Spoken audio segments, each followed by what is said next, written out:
எல்லாருக்கும் வணக்கம். இந்த வீடியோல நம்ம வந்து wpscan ஓட நெக்ஸ்ட் பார்ட் போறோம். இப்பதான் நம்ம டூல்குள்ளேயே டைரக்டா இன்வால்வ் ஆக போறோம்.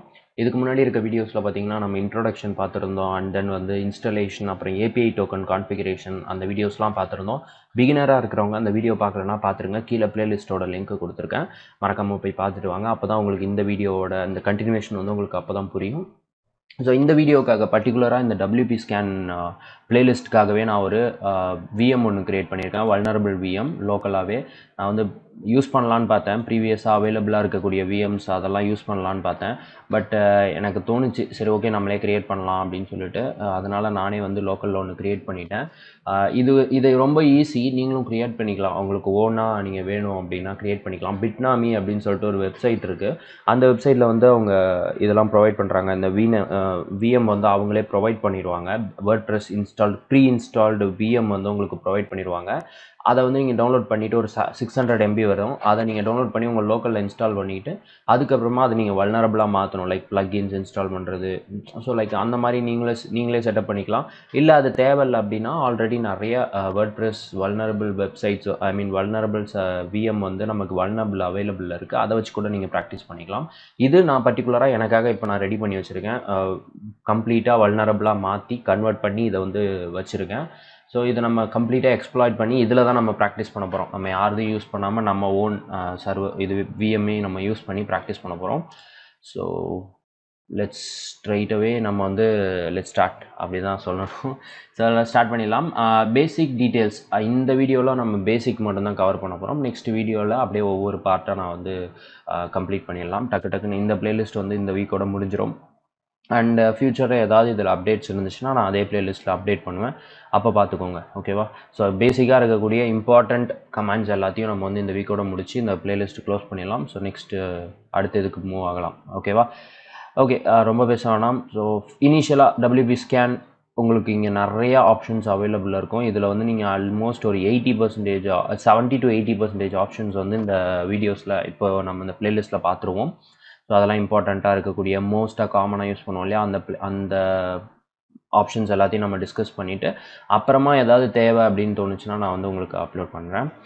இனிஷியலாக நம்ம wpscanஓட வேர்ஷன் செக் பண்ணுறதுக்கு -version அப்படின்னு போடுறப்போ நமக்கு வந்து என்ன வேர்ஷன் வந்திருக்கு, என்ன வேர்ஷன் வந்து நமக்கு கரண்ட்டாக இன்ஸ்டால் ஆகிருக்கு அப்படின்னு சொல்லிட்டு காட்டும். At the same time database எந்த அளவுக்கு, எந்த டேட்டோட டேட்டாபேஸ் வந்து அப்டேட் ஆகிருக்கு. இவங்க வந்து என்ன பண்ணுவாங்கன்னா wpscanல மோஸ்ட்டாக டேட்டாபேஸ் அப்டேட் பண்ணுவாங்க. இன்றைக்கி ஒரு வல்னரபிலிட்டி வருது, அந்த மாதிரி வந்து அவங்க ஒரு குறிப்பிட்ட டேட்டுக்கு வரைக்கும் அந்த வல்னரபிலிட்டிஸ் வந்து அப்டேட் பண்ணிக்கிட்டே இருப்பாங்க. ஸோ அதுக்கு அந்த டேட்டை தான் இங்கே மென்ஷன் பண்ணியிருக்கு. நான் வந்து இன்றைக்கி ரீசெண்டாக அப்டேட் பண்ணேன். ஸோ அதனால் வந்து இன்னிய டேட் வந்திருக்கு. இதுலேயே வந்துட்டு நான் இப்போது லேட்டஸ்ட்டாக இப்போ நீங்கள் அப்டேட் பண்ணணும் அப்படின்னா -update அப்படின்னு சொல்லி டைப் பண்ணோம். அப்டேட் கொடுக்கும்பொழுது நமக்கு வந்து லேட்டஸ்ட்டான டேட்டாபேஸ் வந்து அப்டேட் ஆகிடும். சப்போஸ் இது ப்ரீவியஸ் வெர்ஷனாக இருந்துச்சு, உங்களுக்கு லேட்டஸ்ட் டேட்டில் இல்லை அப்படின்னா நீங்கள் வந்து அப்டேட் பண்ணிக்கோங்க. அப்புறமா செக் பண்ணிங்க அப்படின்னா உங்களுக்கு இங்கே லேட்டஸ்ட் டேட் காட்டும். அட் த சேம் டைம் நமக்கு வேர்ஷனும் பார்த்தீங்கன்னா லேட்டஸ்ட் வெர்ஷன் தான் காட்டும். இப்போது wpscanல ஹெல்ப் பட்டன் என்னென்ன ஆப்ஷன்ஸ் இருக்குது அப்படின்னு பார்க்குறத நம்ம வந்து பார்க்குறதுக்கு -help இல்லைனா -h ஆர்எல்ஸ் -hh ஃபுல் டீட்டெயில்ஸையும் எடுக்கணும் அப்படின்னா -hh இங்கே சொல்லியிருக்கு பாருங்கள். ஸோ எல்லாத்தையும் பார்க்கணும் அப்படின்னா, எல்லா ஆப்ஷனும் பார்க்கணும் அப்படின்னா நீங்கள் வந்து -hh யூஸ் பண்ணணும். ஆர்எல்ஸ் -help இதெல்லாம் வந்து கமெண்ட்ஸ், ஓகேவா? இது வந்து உங்களுக்கு லிஸ்ட் அவுட் பண்ணும் என்னென்ன ஆப்ஷன்ஸ்லாம் இதில் அவைலபிள் இருக்குது, நீங்கள் என்னென்ன மாதிரி இதெல்லாம் ஆப்ஷன்ஸ்லாம் பண்ண முடியும் அப்படிங்கிறது.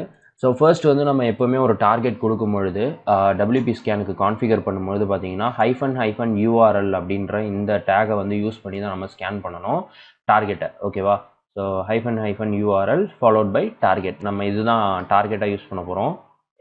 ஓப்பன் பண்ணி காட்டுறேன் இதை. ஸோ நான் செட்டப் பண்ணி வச்சுருக்கேன்னு சொன்னேன் இல்லையா, அந்த வேர்ட்ப்ரெஸ் இதுதான்.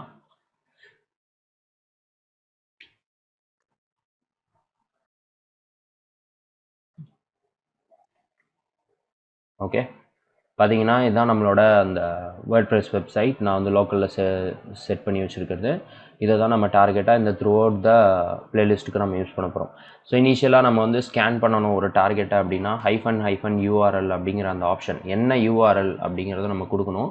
முக்கியமாக HTTP ஆட் பண்ண மறந்துடாதீங்க. HTTP ஆர் HTTPS அதை வந்து நீங்கள் ஆட் பண்ணணும். சைட் வந்து HTTPS இருக்கிற பட்சத்தில் SSL எனேபிளாக இருக்கிற பட்சத்தில் நீங்கள் HTTPSம், நார்மலாக SSL இல்லை HTTP சைட் அப்படின்னா HTTPயும் நீங்கள் வந்து ஆட் பண்ணணும். அப்போ தான் உங்களுக்கு ப்ராப்பராக ஒர்க் ஆகும். At the same time sometimes பார்த்தீங்கன்னா சைட் வந்து இந்த மாதிரி வந்து 80ல் ரன் ஆகுது, வேறு போர்ட்டில் ரன் ஆகும். அது வேறு போர்ட் ப்ளஸ் வேறு ஒரு ஃபோல்டரில் கூட ரன் ஆகும். இந்த மாதிரி வந்து வேறு வேர்டு லைக் இந்த மாதிரி ஒரு ஜென்ரலாக அந்த மாதிரி வந்து எந்த பாத்தில் வந்து உங்களுக்கு வேர்ட்ப்ரெஸ் இன்ஸ்டால் ஆகிருக்கோ அந்த பாத் வந்து நீங்கள் வந்து மென்ஷன் பண்ணியிருக்கணும். ஸோ அப்படி பண்ணால் தான் உங்களுக்கு வந்து இது ப்ராப்பராக ஒர்க் ஆகும். ஓகேவா? ஸோ இப்போது இதிலே வந்துட்டு சப்போஸ் போர்ட் வேணும் அப்படின்னா இங்கே எந்த போர்ட்டோ அந்த போர்ட்டை வந்து நீங்கள் மென்ஷன் பண்ணிவிட்டு அப்புறமா நீங்கள் அந்த பர்டிகுலர் பாத்தை நீங்கள் கரெக்டாக கொடுக்கணும். கொடுத்தா தான் வந்து உங்களுக்கு இது ஸ்கேன் ஆக ஆரம்பிக்கும். அதை மட்டும் நல்லா ஞாபகம் வச்சுக்கோங்க. And then wpscan-help. ஸோ நம்ம வந்து ஃபர்ஸ்ட் ஆப்ஷன் பார்த்தாச்சு. URL அப்படிங்கிறது வந்து நம்ம URL எந்த URL வந்து ஸ்கேன் பண்ண போகிறோம் அது, அப்புறம் வந்து ஹெல்ப்பு, அப்புறம் HH, அப்புறம் வந்து வேர்ஷன். ஸோ வேர்பாஸ் வந்து நீங்கள் சம்டைம்ஸ் எரர் வரும். அப்போ வந்து நீங்கள் வேர்பாஸ் மோடில் போட்டு பண்ணும்பொழுது அந்த எரர்ஸை வந்து தடுக்க முடியும். ஸோ தடுத்துட்டு உங்களுக்கு வந்து ப்ராப்பரான ரிசல்ட்ஸ் கொடுக்கும். சம்டைம்ஸ் அப்டேட் ஆகும்பொழுது பார்த்தீங்கன்னா உங்களுக்கு எரர் வரும். அந்த மாதிரி எரர்ஸ் கொடுக்கும்பொழுது நீங்கள் வந்து வேர்பாஸ் மோடில் ஒரு டைம் ட்ரை பண்ணிங்க அப்படின்னா உங்களுக்கு வந்து இது கிடைக்கும். ஓகேவா? அண்ட் தென் வந்து நோ பேனர் அப்படின்னு சொல்லிட்டு ஒரு ஆப்ஷன் கொடுத்துருக்காங்க அவங்க. நோ இது வந்து உங்களுக்கு தேவையில்லை, ஜஸ்ட் சொல்கிறேன். ஸோ பேனர் இல்லாமல் ஓப்பன் ஆகிறதுக்காக sorry -URL -no -banner. So ஃப்ரண்ட்டில் வர பேனர் வந்து தேவையில்லை அப்படின்னும் பொழுது நீங்கள் வந்து இந்த ஆப்ஷன் வந்து யூஸ் பண்ணிக்கிட்டு நீங்கள் ஸ்கேன் பண்ணலாம். ஸோ பேனர் வரல பாருங்கள். இப்போது அந்த பேனர் தேவையில்லை அப்படின்னா, பட் இது தேவையில்லை, இந்த ஆப்ஷன் தேவையில்லை, ஜஸ்ட் தெரிஞ்சுக்கணும் அப்படின்றதுக்காக சொல்கிறேன். அண்ட் தென் பார்த்தீங்கன்னா அவுட்புட். ஸோ எப்போவுமே நம்ம ஒரு ஸ்கேன் பண்ணுவோம், அது வந்து அவுட்புட் தேவை. முக்கியமாக நமக்கு வந்து அவுட்புட் தேவை. ஏன் அப்படின்னா, இப்போ சப்போஸ் நீங்கள் ஸ்கேன் பண்ணுறீங்க, உங்களுக்கு வந்து வல்னரபிலிட்டிஸ் லிஸ்ட் வரும். இல்லை ஏதாவது ஒரு வல்னரபிள் நீங்கள் ஒர்க் பண்ணிகிட்டு இருக்கும்போது சப்போஸ் உங்கள் டெர்மினல் நீங்கள் க்ளோஸ் பண்ணிடுறீங்க, திருப்பி உட்காந்து ஸ்கேன் பண்ண முடியுமா? சம்டைம்ஸ் சில ஸ்கேன்ஸ் வந்து ரொம்ப பெருசாக போயிருக்கலாம், ரொம்ப நேரம் எடுத்துருக்கலாம். இப்போ நீங்கள் திருப்பி பண்ணணும் இல்லையா? அதை தடுக்கிறதுக்காக நம்ம வந்து எப்போவுமே ஸ்கேன் பண்ணும் பொழுதே அவுட்புட் எடுக்கிறது ரொம்ப ரொம்ப நல்ல ஒரு பழக்கம். -O என்ன நேமோ, நமக்கு வந்து என்ன நேம் வேணும், -Oன்றது அவுட்புட், ஃபாலோட் பை என்ன நேம் வேணும் அப்படின்றத நம்ம கொடுத்துக்கலாம். இதே வந்து -அவுட்புட்டும் யூஸ் பண்ணிக்கலாம். ஸோ நமக்கு -Oவே எனஃப் தான். ஸ்கேன் -O ஸ்பேஸ் நேம், என்ன நேமில் வேணுமோ நீங்கள் என்ன நேம் வேணால் கொடுத்துக்கலாம். நான் வந்து இங்கே wpscan கொடுக்குறேன். இல்லை நீங்கள் வந்து ஃபார்மேட், இது ஒரு பர்டிகுலர் ஃபார்மேட்டில் வேணும். இப்போ நார்மலாக நீங்கள் wpscan கொடுத்தீங்கன்னா உங்களுக்கு அப்படியே அந்த ஸ்கேன் எப்படி வருமோ அதே மாதிரி இந்த wpscan சேவ் ஆயிரும். உங்களுக்கு நீங்கள் அவுட்புட் கொடுக்கும்பொழுது உங்களுக்கு இந்த இடத்துல வந்து அந்த கண்டென்ட் இது வந்து டிஸ்பிளே ஆகாது, ஏன்னா அது வந்து சேவ் ஆகிட்ருக்கும். நீங்கள் கடைசியாக அந்த ஸ்கேன் முடிஞ்சதுக்கு அப்புறமா இந்த கேட் பண்ணி பார்த்தீங்க அப்படின்னா இதுக்குள்ளே கண்டென்ட் இருக்கும். இதை வந்து நம்ம முடிஞ்சிருச்சு ஸ்கேனு, கேட் wpscan பார்த்தீங்கன்னா உங்களுக்கு அந்த கண்டென்ட் இருக்குது பார்த்தீங்களா? ஸோ ஃபுல் கண்டென்ட்டும் இருக்கும். இதிலே வந்து நம்ம ஃபைல் ஃபார்மேட்டில் ஸ்கேன் பண்ண முடியும். ஒரு பர்டிகுலர் ஃபார்மேட்டில் JSON அப்படின்னு சொல்லி போட்டிங்க அப்படின்னா உங்களுக்கு வந்து இந்த wpscan அப்படி அந்த கண்டென்ட் அந்த நேமில் வந்து உங்களுக்கு JSON ஃபார்மேட்டில் சேவ் ஆகும் ஃபைல். ஓகேவா? ஸோ இங்கே நீங்கள் பார்க்கலாம் ஃபார்மேட்டில் என்னென்ன ஃபார்மேட் அவைலபிள்னு பார்த்தீங்கன்னா ஒரு 4 ஃபார்மேட் இருக்குது. அதில் வந்து டிஃபால்ட் ஃபார்மேட் ரொம்ப நல்லது, human readable format, default format cat wpscan பார்த்தீங்கன்னா உங்களுக்கு JSONல வந்து எல்லாமே வந்திருக்கு. இது நீங்கள் எங்கேயாவது ரிசல்ட்டுக்கு வேறு டூல்ஸ் கூட இன்டெகிரேட் பண்ணும்பொழுதுலாம் அந்த JSON ஃபார்மேட் நீங்கள் யூஸ் பண்ணிக்கலாம். ஸோ நம்ம wpscan ஜென்ரலாக இந்த ஃபார்மேட் இதை யூஸ் பண்ணாமல் பண்ணிங்கன்னா தான் உங்களால் ஹியூமன் ரீடபிள் ஃபார்மேட் ஃபஸ்ட்டு காமிச்சா இல்லையா, அந்த மாதிரி வந்து நமக்கு கிடைக்கும். ஸோ அதை மறந்துடாதீங்க. அண்ட் இதெல்லாம் ஒரு பக்கம். அடுத்து வந்து இதில் யூசர் ஏஜென்ட். ஸோ இது நம்ம கொஞ்சம் அதிகமாக யூஸ் பண்ணுவோம். இப்போ சம்டைம்ஸ் வந்து பார்த்திங்கன்னா ஒரு ஸ்கேன் பண்ணும்போது ஒரு பிளாக் பாக்ஸ் பென் டெஸ்டிங்னு வைங்களேன். ஸோ அந்த மாதிரி பென் டெஸ்டிங்லாம் நம்ம பண்ணிகிட்டு இருக்கும்போது நம்மளோட யூசர் ஏஜென்ட் லீக் ஆகக்கூடாது, வேறு ஒரு பர்டிகுலர் யூசர் ஏஜென்ட்லேருந்து போகலாம். அந்த மாதிரி நீங்கள் நினச்சிங்கனாலும் அதை லாகில் வந்து அவங்க ஜென்ரலாக ஃபயர்வால் லைக் அவங்க சர்வரில் லாக் வச்சுருப்பாங்க. அந்த மாதிரி லாகில் வந்து விழக்கூடாது அப்படின்னும் பொழுது நீங்கள் வந்து யூசர் ஏஜென்ட் பர்டிகுலர் யூசர் ஏஜென்ட்டை நீங்களாகவே வந்து கான்ஃபிகர் பண்ண முடியும் WP ஸ்கேனில். அட் த சேம் டைம் ரேண்டமாக ஒரு யூசர் ஏஜென்ட்டையும் நீங்கள் வந்து அனுப்ப முடியும். நீங்கள் எனக்கு ரேண்டமாக ஒரு யூசர் ஏஜென்ட் கூட அனுப்பிக்கோ அப்படின்னு கூட சொல்லலாம். இல்லை உங்களுக்கு தேவையான ஒரு யூசர் ஏஜென்ட்டை கூட நம்ம வந்து டார்கெட்டுக்கு சென்ட் பண்ண முடியும். அது ஒரு பெஸ்ட் ஆப்ஷனாக நமக்கு வந்து இதில் அவைலபிள் இருக்கும். நான் வந்து உங்களுக்கு ஜென்ரலாக ஒரு சின்ன எக்ஸாம்பிள் காட்டுறேன். இங்கே வந்து நம்ம 𝑡∗ ஆல்ரெடி கமாண்ட் இருக்கும். ஸோ ஓகே, 𝑡∗ வந்து இங்கே நான் எனேபிள் பண்ணி வச்சுருக்கேன். 𝑡∗ என்ன சொல்லியிருக்கேன் அப்படின்னா இன்டர்ஃபேஸ், எந்த இன்டர்ஃபேஸை வந்து கேப்சர் பண்ணுமோ அந்த interface followed by display filter ஒய்க்கு, அப்புறம் வந்து ஃபீல்ஸ் இந்த இது அவுட்புட்டு, அப்புறம் வந்து -e எனக்கு வந்து HTTP ஹோஸ்ட்டையும் HTTP யூசர் ஏஜென்ட்டையும் எந்த host at the same time என்ன யூசர் ஏஜென்ட் அப்படிங்கிறத மட்டும் டிஸ்பிளே பண்ணு அப்படின்றத இங்கே நான் சொல்லியிருக்கேன். இப்போ என்ட்ரு கொடுத்தாச்சு, கேப்சரிங் ஸ்டார்ட் ஆகிடுச்சு. இப்போ எனக்கு வந்து இந்த இடத்துல ஹோஸ்ட்டும் அப்புறம் வந்து ஃபாலோட் பை யூசர் ஏஜென்ட்டும் மட்டும் டிஸ்பிளே ஆகும். இது ஏன் நம்ம இந்த மாதிரி ஷார்ட் பண்ணும்பொழுது நமக்கு யூசர் ஏஜென்ட்டை நம்மளால் பார்க்க முடியும். இப்போ நான் என்ன பண்ண போகிறேன்னா WP ஸ்கேனில் யூசர் ஏஜென்ட்டை வந்து கான்ஃபிகர் பண்ண போகிறேன். URL -UA. ஸோ ஆல்ரெடி நான் வந்து ஒரு யூசர் ஏஜென்ட் வந்து பண்ணியிருக்கேன். ஸோ அதனால் அது இங்கே காட்டுது. இப்போ நம்ம இதிலே ஒரு சேஞ்சஸ் பண்ணிடுவோம். யூசர் ஏஜென்ட்டில் என்ன பண்ண போகிறோம்னா இங்கே வந்து 7ன்னு கொடுத்துருவோம். Windows 7. மொசில்லாவில் ஒரு 3 கொடுப்போம். 3. இங்கே வேறு என்ன, க்ரோமில் ஒரு சேஞ்ச் பண்ணுவோம் குட்டியா. ஓகே, 7 அப்படின்னு சொல்லிவிட்டு இப்போ நான் வந்து இதே ஸ்கேனை இந்த யூசர் ஏஜென்ட் வழியாக போ அப்படின்னு சொல்லி கொடுக்குறேன். இப்போ இங்கே எப்படி டிராஃபிக் ஃப்ளோ ஆகுதுன்னு பாருங்கள். நமக்கு பார்த்தீங்கன்னா Windows 7 உங்களுக்கு பார்க்க முடியும். 7.0 நம்ம இங்கே பண்ண சேஞ்சஸ் 71, Chrome 71. இப்போ வந்து லாக் ஆகுறது யூசர் ஏஜென்ட் என்ன லாக் ஆகுதுன்னு பார்த்தீங்கன்னா நமக்கு நம்ம கொடுத்த யூசர் ஏஜென்ட் தான் அந்த லாகில் போய் அவங்களுக்கு சேவ் ஆகும். சப்போஸ் இது இங்கே லாக் எடுக்கிறாங்க அப்படின்னா உங்களுக்கு இந்த யூசர் ஏஜென்ட் நம்ம என்ன யூசர் ஏஜென்ட் வச்சு அனுப்புகிறோமோ அந்த யூசர் ஏஜென்ட் தான் அங்கே வந்து லாக் ஆகும். இதிலே வந்து நீங்கள் RUA அப்படின்னு சொல்லிட்டு கொடுக்கணும் ஆப்ஷன். ரேண்டம் யூசர் ஏஜென்ட் அது ஒரு ஆப்ஷன் இருக்குது. RUA அப்படின்னு சொல்லி கொடுக்குறப்போ அங்கே வந்து நான் எனேபிள் பண்ணிக்கிறேன் 𝑡∗. நான் உங்களுக்கு இது காட்டணுன்றதுக்காக இப்படி நான் பண்ணுறேன். 𝑡∗ எனேபிள் பண்ணியாச்சு. இங்கே RUA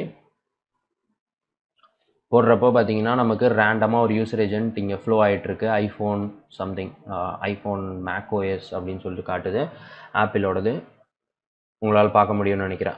அது ரேண்டமாக ஒரு யூசர் ஏஜென்ட் வந்து செலக்ட் பண்ணி நமக்கு இங்கே ஃப்ளோ ஆகிட்டுருக்கு. ஸோ நீங்கள் வந்து உங்களுக்கு தேவையான யூசர் ஏஜென்ட்டும் கொடுத்துக்கலாம். அட் த சேம் டைம் தானாக வர ரேண்டமாக ஜென்ரேட் பண்ணுறதும் கொடுத்துக்கலாம். இது கொஞ்சம் டைம் சேவிங். RUA போடும்பொழுது நமக்கு கொஞ்சம் டைம் சேவ் ஆகும். அது ஒரு ஆப்ஷன். -help இது உங்களுக்கு புரிஞ்சிருக்கும்னு நினைக்கிறேன். அடுத்து வந்து ஓகே, அப்புறம் வந்து மேக்ஸிமமாக எவ்வளோ த்ரெட் வேல்யூஸ் வந்து போகணும், டிஃபால்ட்டாக வந்து 5, எவ்வளோ ஸ்பீடில் ஸ்கேன் நடக்கணும் அப்படிங்கிற மாதிரி ரொம்ப அதிகமாக கொடுத்துறாதீங்க. டார்கெட் வந்து ஸ்ட்ரெஸ் ஆகிடும். மோஸ்ட்டாக வந்து தேவை கிடையாது. இனிஷியலாகவே WordPress ஒரு நல்ல ஸ்கேன் இதில் தான் போயிட்டுருக்கேன். ஏன்னா நீங்கள் இப்போ ஒரு நிறைய த்ரெட்லாம் வச்சு அனுப்புகிறீங்க அப்படின்னா ஃபயர்வால் ஈஸியாக வந்து சம்திங் ஃபிஷி அப்படின்ற மாதிரி உங்களை வந்து பிளாக் பண்ணிடும், தூக்கி போட்டுரும். அதனால் வந்து நீங்கள் அதெல்லாம் கொஞ்சம் அவாய்ட் பண்ணிக்கிட்டீங்க அப்படின்னா உங்களுக்கு ரொம்ப நல்லது. இதே வந்து நம்ம மில்லி செகண்ட்ஸ், இப்போ ஒரு ரெக்வஸ்ட் இந்த அடுத்து வந்து த்ராட்டில் மில்லி செகண்ட்ஸ், இது வந்து எவ்வளோ நேரம் வெயிட் பண்ணணும், இதை தான் த்ராட்டில்னு சொல்லிட்டு ஒரு கமாண்ட் யூஸ் பண்ணியிருப்பேன். நீங்கள் பார்த்துருப்பீங்க நடுவில். ஐ மீன் இந்த மாதிரி பார்க்கும்பொழுது பார்த்துருப்பீங்க. என்னோட சஜஷனில் தான் பாருங்கள். ஸோ 1000 மில்லி செகண்ட்ஸ் வந்து நான் வந்து கேப் விட்டு பண்ணு ஸ்கேனை அப்படின்னு சொல்லிட்டு சொல்கிறேன். ஸோ ஒவ்வொரு பர்டிகுலர் ரெக்வஸ்ட்டுக்கும் 1000 மில்லி செகண்ட்ஸ் ஆகும். இங்கே இனிஷியல் ரெக்வஸ்ட்லாம் விட்டுரும். எங்கன்னா அக்ரெசிவ் இந்த பேசிவ் மெத்தட் பண்ணுது பாருங்கள், எனுமரேட்டிங். ஸோ இந்த எனுமரேஷன்லலாம் இந்த மாதிரி அக்ரெசிவ் இந்த மாதிரி மெத்தட்ஸ் யூஸ் பண்ணும்போது, கான்ஃபிக் பேக்கப்ஸ் யூஸ் பண்ணும்போது பார்த்தீங்கன்னா ரொம்ப டைம் எடுக்கும். ஸோ கிட்டத்தட்ட 2 நிமிஷம். யூஸ்வலாக நமக்கு வந்து 12 செகண்ட்ஸ்லேயே ப்ரீவியஸ் ஸ்கேன்லாம் முடிஞ்சுது. பட் ஆனால் இங்கே பார்த்தீங்கன்னா எஸ்டிமேட்டட் டைமே நமக்கு 2 நிமிஷத்துக்கிட்ட காட்டுது. ஏன்னா நம்ம வந்து த்ராட்டில் வந்து அதிகப்படுத்தியிருக்கோம். இது என்னன்னா நம்ம ஃபயர்வால் கிட்டேருந்து கொஞ்சம் தப்பிக்கிறதுக்கான வழி. ஒரு நார்மல் யூசர் மாதிரி அது சஸ்பீஷியஸாக வந்து திங்க் பண்ணிக்காது. ஸோ நீங்கள் தொடர்ந்து ரொம்ப கம்மி செகண்ட்ஸில் நிறைய ரெக்வஸ்ட் அனுப்பும்பொழுது அது வந்து ஏதோ நடக்குது அப்படிங்கிற மாதிரி அதை வந்து பிளாக் பண்ணிடும். ஏன்னா அது அந்த மாதிரி தானே அதை கான்ஃபிகர் பண்ணியிருப்பாங்க, உங்களுக்கே தெரிஞ்சிருக்கும். அதனால் இந்த மாதிரி த்ராட்டில் யூஸ் பண்ணும்போது நமக்கு வந்து ரொம்ப அதிகமாக ரெக்வஸ்ட் கொடுக்காம பொறுமையாக நடக்கும். 2000 அந்த மாதிரி நீங்கள் இன்க்ரீஸ் பண்ணிக்கலாம். அது ஒரு இது விஷயம். அதே மாதிரி வந்து ஒரு ரெக்வஸ்ட் எவ்வளோ நேரம் டைம் அவுட்டாக இருக்கலாம். சம்டைம்ஸ் வந்து உங்களுக்கு வந்து இந்த சர்வர் ப்ராப்பராக ரெஸ்பாண்ட் பண்ணலை அப்படின்னா எவ்வளோ செகண்ட்ஸ் வரைக்கும் நீங்கள் வந்து அதை ரெக்வஸ்ட் டைம்ட் அவுட் நீங்கள் வந்து ஜென்ரலாக இப்படியே கான்ஃபிகர் பண்ணிட்டீங்கன்னா அது டிஃபால்ட்டாக இருக்க 60 செகண்ட்ஸ் எடுத்துக்கும்.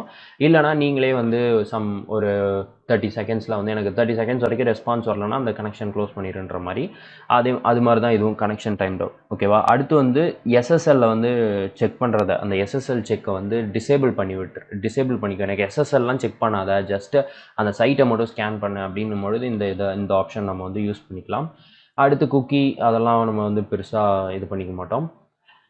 அண்ட் ஸோ அது வந்து குக்கி நம்ம கான்ஃபிகர் பண்ணுறதுக்காக ஸோ அத்தன்டிகேஷன்லாம் இந்த பர்டிகுலர் குக்கி வேல்யூ நீ எடுத்துக்கோ அப்படின்ற மாதிரி தான் அதை வந்து கொடுக்குறது. அடுத்து வந்து நம்ம வந்து ஏபிஐ டோக்கன் இது நம்ம வந்து ஒரு வீடியோவே போட்டிருக்கோம், நீங்கள் பார்த்துக்கலாம். அந்த மாதிரி ஏபிஐ டோக்கனை வந்து நீங்கள் இங்கேயே அந்த மாதிரி கான்ஃபிகர் பண்ணாமல் இதில் ஒவ்வொரு ஸ்கேனுக்கும் நீங்கள் கொடுக்குறீங்க அப்படின்னா அதுக்கு வந்து ஏபிஐ டோக்கன் அப்படின்ற அந்த ஆப்ஷனை வந்து நீங்கள் யூஸ் பண்ணணும். இந்த இடத்துல வந்து ஹைஃபன் ஏபிஐ டோக்கன் ஏதாவது ஒரு ரேண்டம் வேல்யூ, ஐ மீன் உங்களோட வேல்யூ, இதை நான் சும்மா ஜென்ரலாக டைப் பண்ணுறேன். உங்களோட ஏபிஐ டோக்கனை வந்து கொடுத்து நீங்கள் ஸ்கேன் கொடுத்தீங்க அப்படின்னா உங்களுக்கு வந்து அந்த ஸ்கேன் வந்து இனிஷியேட் ஆகும். ஸோ இது வந்து இன்வேலிட் ஆக்சுவலி இந்த ஏபிஐ டோக்கன், அதனால் வந்து வரல. உங்களுக்கு கரெக்டாக இருக்கும் பொழுது உங்களுக்கு ஸ்கேன் வந்து இனிஷியேட் ஆகி அந்த ஏபிஐ ஸ்கேன் ரன் ஆகும். ஸோ இதோட இந்த வீடியோவில் ஸ்டாப் பண்ணிக்கலாம். வேறு ஏதாவது டவுட்ஸ் இருந்துச்சு அப்படின்னா நான் காண்டாக்ட் பண்ணுங்கள். என்னோட டிஸ்கிரிப்ஷன் பாக்ஸில் ஆல்ரெடி நம்ம வந்து லிங்க்ஸ் எல்லாத்துமே ப்ரொவைட் பண்ணியிருக்கோம். மறக்காமல் போய்ட்டு அதில் டிஸ்கார்ட் குரூப் கூட இருக்குது, நீங்கள் ஜாயின் பண்ணிக்கலாம். அங்கேயும் டவுட்ஸ்னாலும் கேட்கலாம். அட் த சேம் டைம் பர்சனலாக காண்டாக்ட் பண்ணோம் அப்படின்னா இன்ஸ்டாகிராம் ப்ரொஃபைல் இருக்குது, நீங்கள் வந்து அது மூலிமா காண்டாக்ட் பண்ணி டவுட்ஸ் கேட்கலாம். ஸோ தேங்க்ஸ் ஃபார் வாட்சிங் guys. Have nice day. Take care.